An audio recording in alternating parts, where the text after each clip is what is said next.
तो स्टूडेंट्स, इस video lecture में अब हम आगे बढ़ेंगे आपके टेक्स्ट बुक का चैप्टर नंबर 3 का पेज नंबर 23 पे आप लोग जाइए।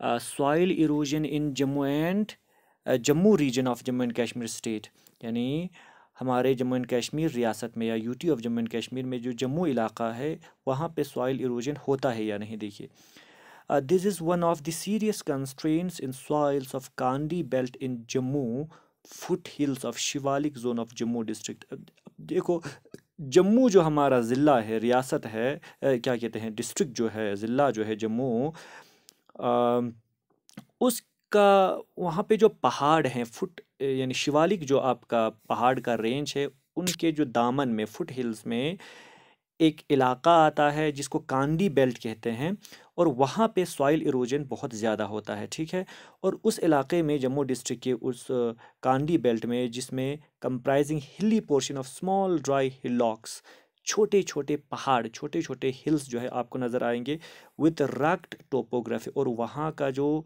यानी ज़मीन का जो सरफेस होगा वो बहुत क्या होगा, रफ़ होता है। यानी रग्ड का मतलब, यहाँ देखिए ना, यहाँ पे एक टर्म आता है रग्ड। रग्ड का मतलब होता है रफ। ठीक है, हिलॉक्स का मतलब होता है यानी आप कह सकते हैं छोटे छोटे पहाड़ें। ठीक है, and altitude varying from 300 to 1050 metre above mean sea level is called Kandi. और वहाँ पे अगर आप सतह समंदर से उसका लेवल देखेंगे तो कितना होगा, 300 से 1050 मीटर जो है वो सी लेवल से ऊपर होता है। तो उस पूरे इलाके को कांडी कहा जाता है। ठीक है, the annual rainfall is 1000 millimetre.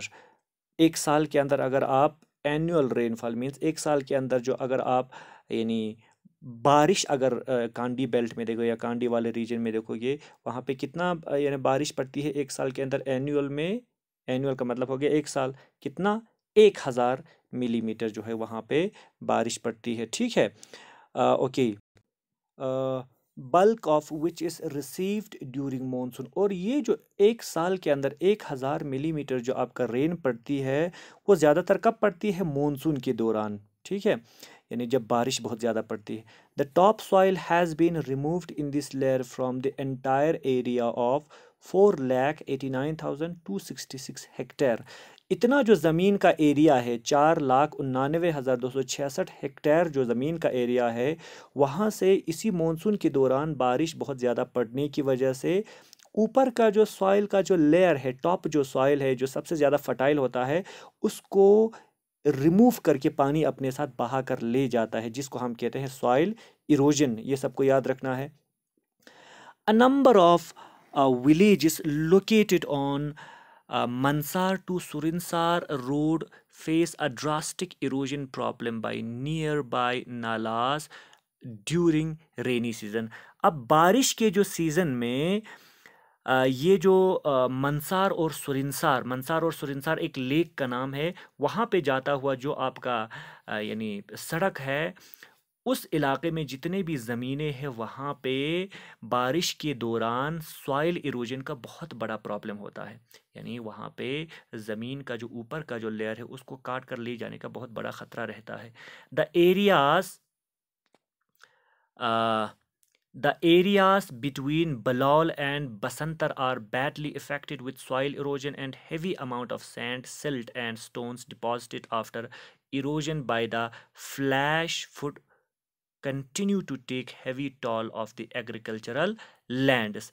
अब क्या कह रहा है, ये जो बलाल और बसंतर करके कुछ एरिया है, कुछ जगह हैं, उसके बीच में जितने भी यानी ज़मीनें हैं, वो सॉइल इरोजन की वजह से बहुत ज़्यादा असर होता है, इफ़ेक्ट पड़ता है उस पर।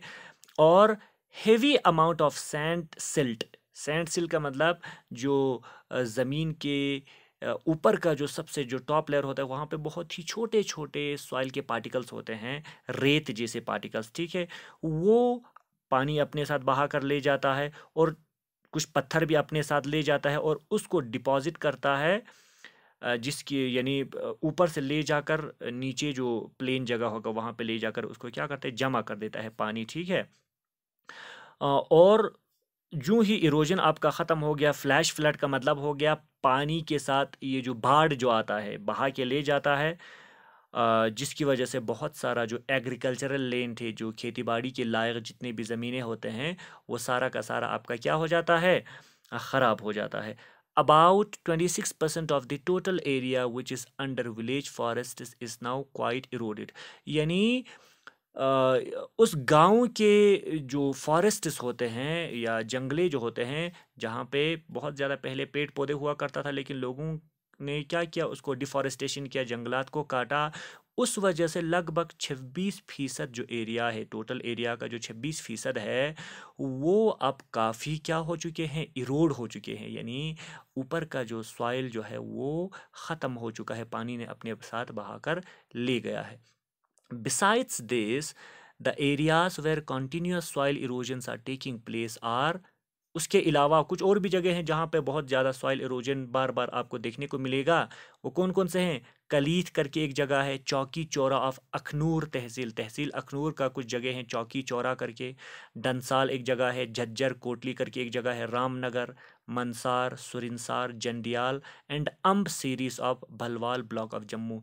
यानी जम्मू डिस्ट्रिक्ट के जो एक ब्लॉक है जिसका नाम भलवाल है, उसके बहुत सारे जगह हैं, अम्ब, जंडियाल, सुरिंसर, मंसर, ये सारे जगहों पे सॉइल इरोजन का बहुत बड़ा क्या रहता है, प्रॉब्लम रहता है बेटा। ठीक है, ओके।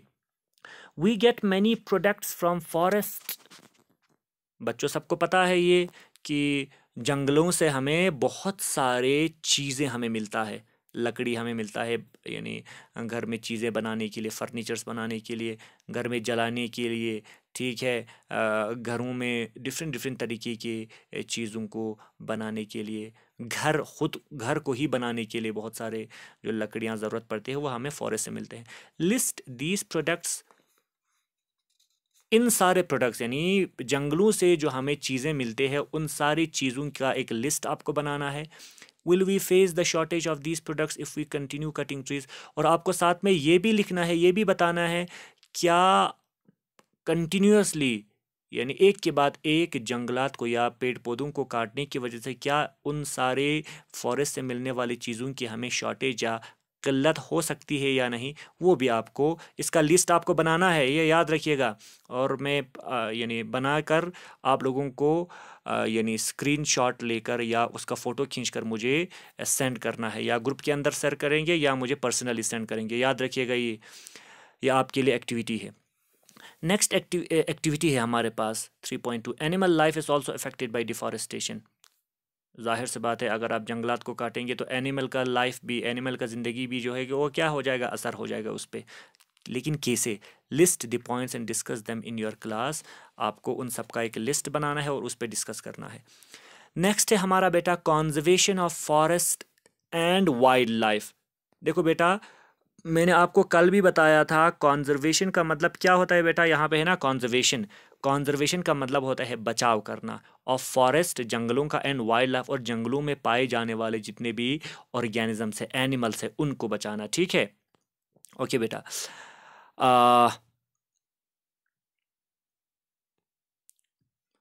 फिर क्या है बेटा, देखो, having become aware of the effects of deforestation, Yasir and Arif are worried. अब यासिर और आरिफ को डिफॉरेस्टेशन के असरात के बारे में या डिफॉरेस्टेशन की वजह से क्या हो सकता है उनके बारे में पता चला। अब वो लोग काफ़ी वरीड का मतलब होता है परेशान होना।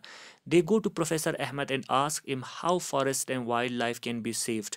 वो लोग दोनों, यासिर और आरिफ दोनों, प्रोफेसर अहमद के अपनी टीचर के पास चले गए और उनसे पूछा कि किस तरीके से फॉरेस्ट, जंगलों को और जंगलों में रहने वाले जो ऑर्गेनिजम्स है उनको बचाया जा सकता है। ठीक है, biosphere is that part of the earth in which living organisms exist और विच सपोर्ट्स लाइफ। अब बायोस्फीयर का मतलब क्या है बेटा, यहाँ पे एक टर्म है बायोस्फीयर करके, बहुत इंपॉर्टेंट है, देखो शाबाश, ये बायोस्फीयर। ठीक है, biosphere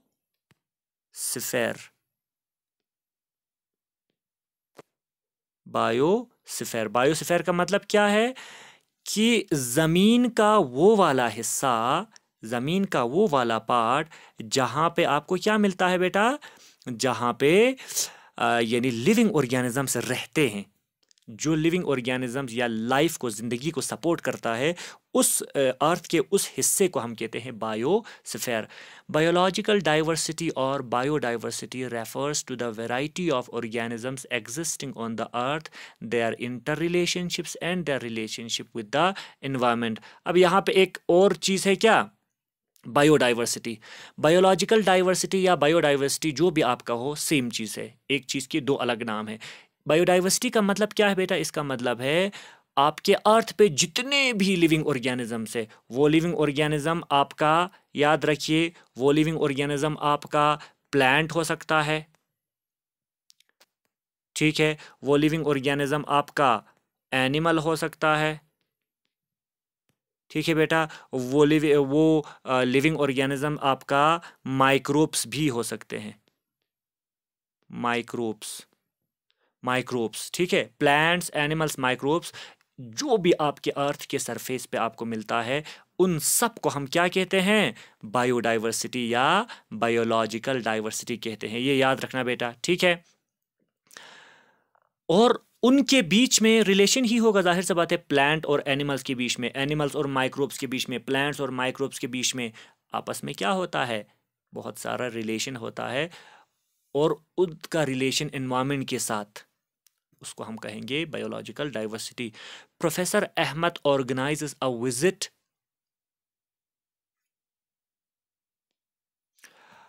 Professor Ahmed organizes a visit to a biosphere reserve for Yasir Arif and their classmates.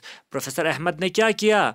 अपने बच्चों के लिए, यासिर आरिफ और उनके जितने भी क्लासमेट्स हैं, उनके लिए एक पिकनिक का बंदोबस्त किया, ठीक है, ताकि वो लोग एक बायोस्फीयर रिजर्व जाकर कुछ देखें। He selects a place named Pachmarhi biosphere reserve, और उन्होंने कहाँ जाने का ठान लिया? एक जगह सेलेक्ट किया, और उस बायोस्फीयर रिजर्व का नाम था Pachmarhi biosphere reserve. He knows that the plants and animals found here are similar to those of the upper Himalayan peaks and to those belonging to the lower western Ghats। और professor Ahmad को पता था कि जो Pachmarhi biosphere reserve में जो plants और animals मिलता है, वो जो हिमालय के ऊपर वाली ये चोटी जो होते हैं, यानी हिमालय जो पहाड़ है उसके ऊपर वाले जो चोटियाँ होते हैं, टॉप पे जो पीक पे होते हैं, वहाँ पे जो प्लांट्स और एनिमल्स प्रेजेंट होगा, उनके ही जैसा प्रेजेंट होता है, ठीक है। और लोअर वेस्टर्न घाट्स पे professor Ahmed believes that the biodiversity found here is unique. और प्रोफेसर अहमद का ये मानना था कि जो बायोडाइवर्सिटी, जो लिविंग ऑर्गेनिजम्स इस पंचमरही बायोस्फीयर रिजर्व में मिलता है, वो बहुत ही यूनिक होता है, सबसे अलग होता है। He requests Madhav ji, a forest employ, to guide the children inside the biosphere reserve. और उन्होंने क्या किया? प्रोफेसर अहमद ने, माधव जी करके एक आदमी था जो कि जंगल में, जंगल को यानी हिफाजत करने वाला, या जंगल का एक एम्प्लॉय था, एक मुलाजिम था, उससे रिक्वेस्ट किया, गुजारिश किया कि आप बच्चों को बायोस्फीयर रिजर्व के अंदर ले जाकर उनका क्या करें? गाइड करें, उनको कुछ दिखाएं। He explains that preserving areas of such biological importance makes them a part of our national heritage. और उन्होंने क्या किया? ये बताया, बच्चों को एक्सप्लेन किया कि जितने भी हमारे पास यानी जगह हैं, एरियाज हैं, उन जो कि जहाँ पे लिविंग ऑर्गेनिज्म बहुत ज़्यादा रहते हैं, उनको बचाना हम सब का एक कौमी फरीज़ा है, हेरिटेज है, एक यानी हमारे पास ये एक दौलत जैसा है, कौमी। Madhav ji explains to the children that apart from our personal efforts and efforts of the society, government agencies also take care of the forests and animals. Madhav ji ने कहा कि हम लोग अपने हिसाब से इन फॉरेस्ट को और उन फॉरेस्ट के अंदर जो एनिमल्स हैं उनको बचाते हैं, लेकिन उसके अलावा जो सरकार होता है, गवर्नमेंट होता है, गवर्नमेंट एजेंसीज होते हैं, वो भी इनको बचाने की भरपूर कोशिश करता है। इसके अंदर एक हमारा छोटा सा पैरा है, देखिए इस बॉक्स के अंदर, to protect our flora and fauna and their habitats, protected areas called sanctuaries, national parks and biosphere reserves have been earmarked. देखो यहाँ पे दो वर्ड्स आ जाते हैं बेटा, क्या है आपका? एक है यहाँ पे फ्लोरा, दूसरा है आपका फौना, है ना, फ्लोरा और फौना।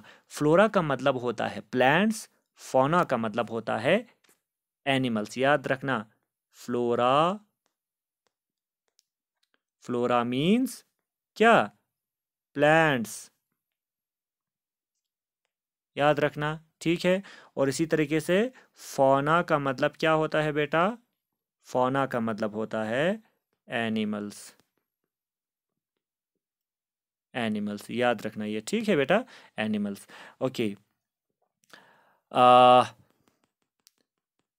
तो प्लांट्स और एनिमल्स को बचाने के लिए, ख़त्म होने से बचाने के लिए, उनके हैबिटेट के अंदर उनको, हैबिटेट का मतलब होता है रहने का जगह, उनके अंदर बचाने के लिए हम बचाए हुए कुछ एरियाज जो है, जगह हो, हम बनाते हैं, उनको हम कहते हैं सेंचुरीज कहते हैं, नेशनल पार्क्स कहते हैं, बायोस्फीयर रिजर्व्स कहते हैं। Plantation, cultivation, grazing and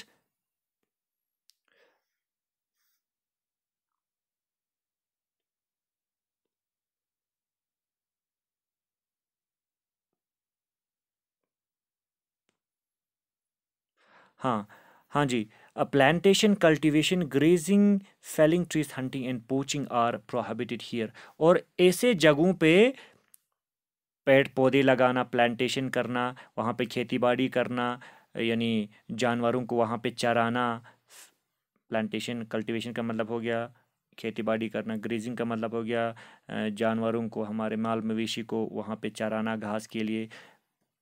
Fehling trees यानी काटना पेड़ पौधे को, हंटिंग शिकार करना, पोचिंग यानी गवर्नमेंट के इजाज़त के बगैर इल्लीगल गैर कानूनी यानी शिकार करने को हम कहते हैं पोचिंग। ये सारा का सारा जो है वहाँ पे क्या होता है, प्रोहिबिट होता है, नहीं करना होता है, ठीक है।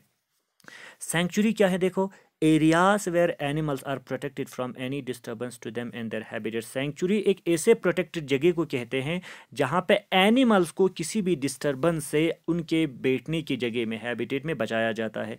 नेशनल पार्क क्या होता है, areas reserve for wild life where they can freely use the habitats and natural resource. यानी नेशनल पार्क का मतलब होता है कुछ ऐसे रिजर्व्ड जगह जहाँ पे वाइल्ड लाइफ को यानी लिविंग ऑर्गेनिजम्स को, जंगली जो जानवरें हैं उनको प्रोटेक्ट किया जाता है, बचाया जाता है, जहाँ पे वो आसानी से रह सकें और वहाँ पे जो चीज़ें हैं उसको इस्तेमाल कर सकें। बायोस्फीयर रिजर्व क्या होता है बेटा, large areas of protected land for conservation of wild life, यानी बहुत बड़े बड़े जगह जिनको प्रोटेक्ट या बचाया जाता है, किस लिए, ताकि वहाँ पे वाइल्ड लाइफ जो है उसको कंजर्व किया जाए, बचाया जाए, प्लांट्स को बचाया जाए और एनिमल्स को बचाया जाए, resources and traditional life of the tribals living in the area. और अगर उस एरिया में कोई ट्राइबल लोग अगर रहते होंगे, यानी कुछ लोग होते हैं ना जो जंगलों में रहते हैं, उनको हम कहते हैं ट्राइबल पीपल, ठीक है, उन सब को एक साथ बचाने के लिए जो बड़ा सा जगह हम बनाते हैं उसे हम क्या कहते हैं, बायोस्फीयर रिजर्व कहते हैं। आई होप ये आप लोगों को समझ में आ गया होगा। आप लोग अपना किताब निकाल कर इन सब को अच्छे से आप लोगों को पढ़ना होगा। Thank you very much students.